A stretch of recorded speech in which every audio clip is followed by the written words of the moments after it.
Pag-usapan natin ngayon kung bakit importanteng may credit card ka pag nag-travel ka abroad. Kung hindi ka pa nakapag-travel abroad, kailangan mong malaman ito. Number one, bakit importanteng may credit card ka pag nagta-travel abroad?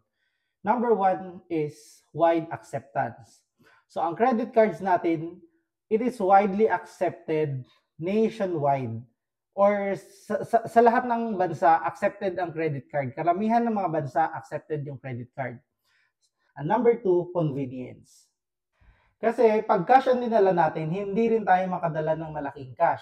Kailangan natin, pag sumobra ng 10,000 USD, kailangan natin itong i-declare sa Bureau of Customs. So, it is important na may credit card tayo para hindi na tayo mahirapan na magdala pa ng malaking cash. Number three, it is an emergency funds, especially when traveling abroad. Hindi natin alam kung anong mangyayari.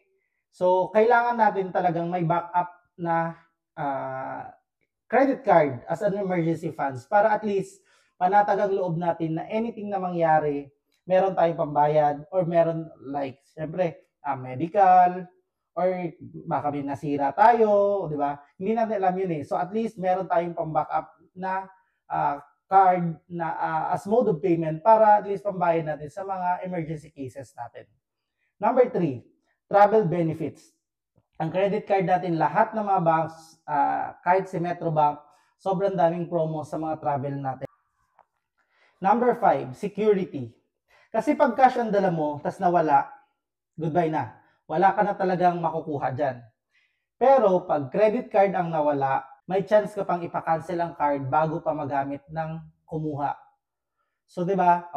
Kung cash yun, goodbye na. Hindi mo na talaga mababawi yun. Wala ka nang aasahan.